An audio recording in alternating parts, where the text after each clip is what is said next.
So my name is Uh, Dr. Sutton. I'm with MDI Prep, and I have the distinct pleasure of being with one of our former MDI Prep students. Now, in just less than a few months, Dr. Peter Wynn. So welcome, Doctor. I'm gonna call you Dr. Wynn because it's Doctor now. yeah, it's been a long time coming. That's for sure. Yeah. How have you been? I've been doing well right now. I mean, I received the exciting news about getting my offer, and initially this week I didn't match, but through the SOAP process, I went ahead, did it, bunkered down, wrote a new personal statement, and then I soaped into internal medicine. Awesome. Congratulations. Yeah. So, hey, if you don't mind, I'd like to take our viewers back a ways about 4 years ago to when I Hmm. first met you. And we were talking about you going into medical school, right? Right. So let's take them back. First of all, let's tell them. So, where did you grow up? Where did you grow up? Back in Cincinnati, Ohio. Okay. So you grew up in Cincinnati, Ohio, and then tell them, how did you even hear about MDI Prep? How did you hear about us? So it was a funny story that my cousin who I was living with at the time, he was like, "Hey, uh, why don't you try to reach out to my professor? He knows like a really good guy who can like help out with the medical school process." So I contacted you through your friend, and I was like, "Oh yeah, why don't we try to start something?" That's right. And that's how we met, and I'll never forget that. And that was so cool, when I first met you and everything. So let's go back. I want to share with them a little bit about how you got started because the road wasn't just the easiest or smoothest road, was it? Exactly. So after graduating from college back in 2012, I had to spend a couple of years just trying to figure out like what really wanted to do with my life outside of engineering. Because at the end, I felt that medicine was more of a real big calling for me. So I felt that all right, I needed to do what I can to try to get into medicine, whether it be like shadowing, doing some research, and after doing a post baccalaureate program, I thought that all right, now I need to try to expand my horizons. So that made me pretty much feel like in order to grow out from my roots, I need to step out of my comfort zone. So that's where I was brought down to Texas to be like, hey, why don't we try to grow here? And you know what? I tell you what, you did. I saw you grow. I Hmm. literally saw you blossom into what I see today. Very articulate, well spoken.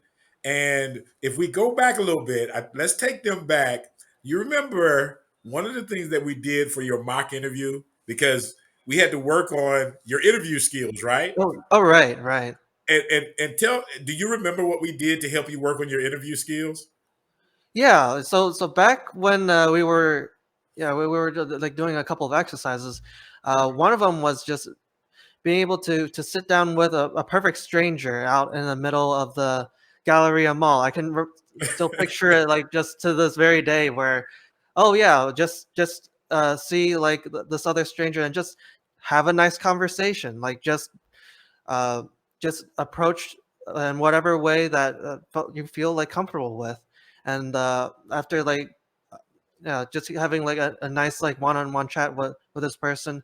It was nice to also like have your supervision too during the time where um, just yeah, letting like the other stranger know like what's going on in our situation, and then being able to then have this nice conversation with a perfect stranger. I thought that it was very much a confidence booster for me. So I can't thank you enough for helping me out in that Oh, respect. that was our pleasure. And I know that putting you out in the Galleria Mall, for those who may be watching this who may not be from Houston, Texas, the Hmm. Galleria is a huge mall. And one of the assignments that Peter had to do was literally go find a perfect stranger and start a conversation. And not only did Peter do that, he did it so well that they started sharing their personal stories with him. I remember one of them started sharing their personal stories with you. Oh So, yeah. so Yeah, it was just like his background and everything. I was like, oh wow. I mean, it's just nice to just, just sit down and have a nice chat like that. that's right. That's right. So we fast forward. You get into medical school, and those 4 years of medical school for me, they went by pretty fast. But I wasn't there with you. Um, can Hmm. you share for future medical students kind of like what the journey was through medical school? Like, what did you kind of like your overall view?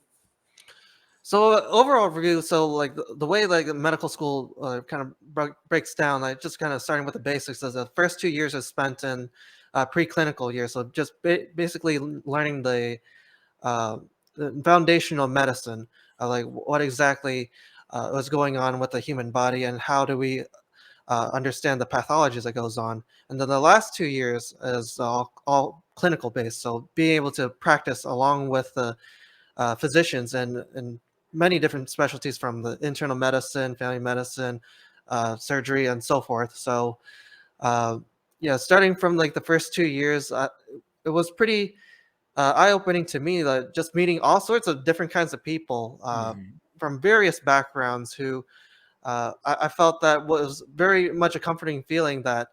Um, being able to find a nice group of friends who are able to like sit down, be in a study group, and just pretty much all of us are just together, just grinding out the day in, day out, the medical knowledge that we need to become a competent physician. So, So uh, let me ask you this. So, in your first 2 years of medical school, what do mhm. you think, if you had to give somebody advice who are starting their first 2 years, in terms of how to excel academically? Like, what advice would you give them? Any study tips, anything like that?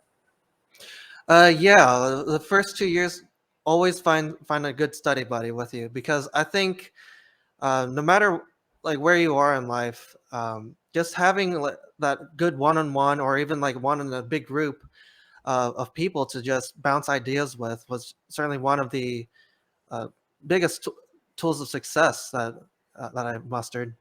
Okay, so definitely getting a study buddy, somebody. Mhm. I guess also almost like an accountability partner too, somebody who can say, "Okay, let's make sure we get through this information." Right?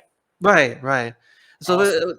yeah, it's just like I guess in a way like how some people go about to like the gym with their other like uh, brother or sister in arms just to make sure that we're keeping good steady progress. I feel that that's the same way in medicine that uh, just as if you've also taught me that medicine isn't a race. It's very much a marathon. There you go. Well, you remember, you keep in. You know what? I love it. You don't forget the things I've taught you. That's very good. So now, when you transitioned from your second year of medical school, um, of course, you had to take your USMLE and your Mhm. exams and everything like that. How long did you study for your USMLE? So I took about, let's see, about 2 months. Yeah, a 2 month break in order to just study for that because I thought from multiple sources that it should be a good enough time to schedule in a lot of like practice blocks in order to help study, to help time yourself, and also get steady progress to review through the question banks.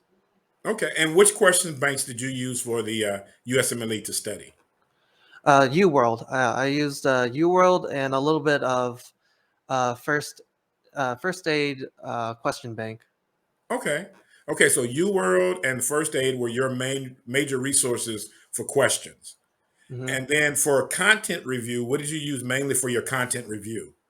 And for content review, it was a combination of boards and beyonds, sketchy micro, a lot of the sketchy. Well, so sketchy micro is a pictorial based uh, mnemonic videos where you could pretty much the narrator assembles like a picture of like all the sorts of different features of in a say a bacteria or in the pathologies, and so we're connecting different features of what we're trying to study to something more like artistically tangible or what we Okay. can actually see. Yeah. Wow. And that's called Sketchy Micro? Yes, Sketchy Micro. Yeah. And you know what? Things have really changed over the years because when I was in medical school, we were looking at micro made ridiculously simple. Oh Uh, yeah, yeah. The textbook for that. Yeah. right. And so now you all have something. I guess it's a is it a program or an app? The Sketchy Micro. Oh, it's a website with a series of videos. Yeah. Okay. So I think also like in the uh, yeah, microbiology made simple. There was like a lot of like pictures in the textbook. It's a Yes. very much in a similar way, but done in a video form. Yeah. Oh, nice, Yeah. nice. Now, do you all still use first aid as a content review? The first Oh aid book? yes, yes, very much so. First aid. So uh, yeah, sorry. Just going back, the textbook resources we use were first aid, pathoma, Okay. and let's see. I think the last one being oh sorry there's a flashcard application, so that was called Anki, but Anki. Okay. yeah, Okay. but And for what yeah. about for gross anatomy? What was your did you use just the first aid? How did you study for the gross anatomy part? For first, so the anatomy portion, I believe we used part of Netters in order to review exactly like Mhm. how the anatomy was shown. But yeah, a lot of the things that were that we used for anatomy was actually like through the other websites, like University of Michigan, for example, had an excellent website that had a lot of anatomy pictures and correlations that we could read off of. Awesome. Okay. I'm sure our viewers would love to hear that. So now when you got ready to transition from your second year of medical school to now you're in your clinical years, what do you think was the biggest adjustment for you in that transition period? I think going from just being in the classroom building to then now we have to go into an actual clinical like hospital setting, like being able to having to walk through all the hospital halls, getting to see like our patients ourselves. Like Right. these are now uh, not just your standardized patients that we get like in the first 2 years. Now we actually see like the real pathologies at work and getting to see like all these complications that real patients experience. So Right.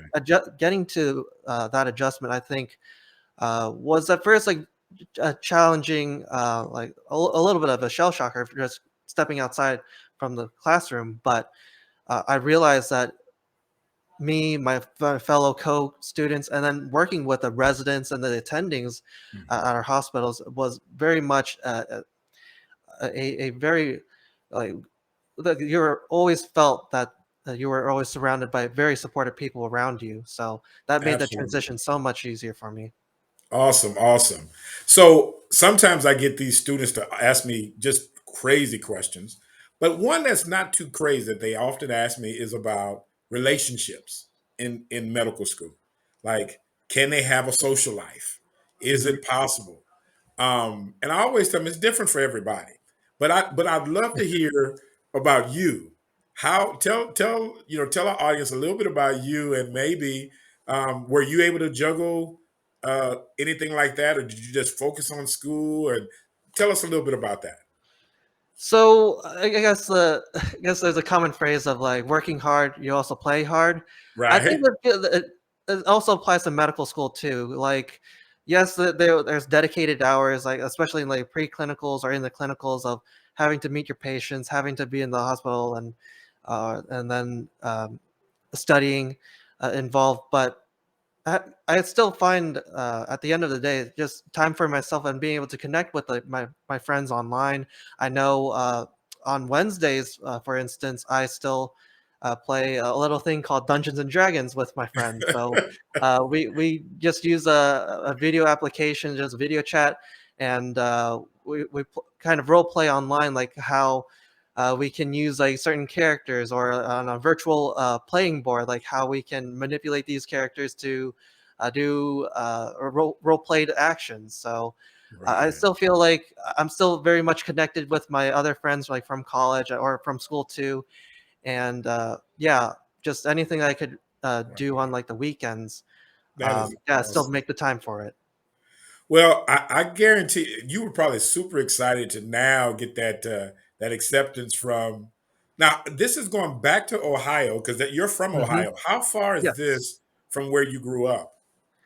So I'm going to the city, Grove City. So that's about, oh, I guess in terms of miles, it's about like I want to say about 50 miles away from my home. Okay. But yeah, not too bad of a drive. Like going back from like my hometown of Cincinnati to where I will be attending Yeah. at in Grove City, also in Ohio. Yeah. Wow. Wow. That is awesome. So, wow. So now the time has come. If you had some advice to give Mhm. somebody who was, they were thinking about med school, they were facing some challenges, they were thinking about giving up, what advice would you give them? I think that it's certainly important to work out a plan first before making your way into medical school. Certainly, there are a lot of challenges I never really thought about until I actually like talked to people like you, Dr. Sutton, about like the ways that people actually like get into medical school. It's not just the test scores, how well you do in the MCAT or how well you do in your grades. It's really like the people that you connect with and the things that you can actually demonstrate to the admissions committee to show your commitment, that you're not just someone who robotically just tests as well. You're also a actual people person who goes out into the community, show like your community service, do take the initiative to say lead in organizations. Like those qualities are what the admissions see past your scores. So I think that uh, getting into medical school requires such a well-rounded whole approach in order to be that competent physician, because the medical schools want to see that person's success. That's right. Peter, I got to tell you, when I tell you I am so proud of you, I can't even begin to explain where I've seen you come from, the struggles I've seen you go through, and the strength that I've seen you basically show to overcome adversity. You are exactly what MDI Prep is here for. You are the reason that I started this program years ago because uh, individuals like you who just won't give up, who know exactly what they want and they go after it. So let me just Hmm. tell you, I'm proud of you. I'm excited. I can't wait to see this next stage in your life. And you know, if there's anything that we can do for you, you know, we're here for All right. Well, thank you very much. I mean, I'm right now ready for my next step, so I'm ready. you. All right. Well, hey, thanks a lot. Look, I know you got to go celebrate. You got to go relax. You got to go get ready to do that doctor stuff. So we will talk soon. Okay. All right. All Will right. do. Take it All right. easy. Take care. All right. Take it easy. Bye bye.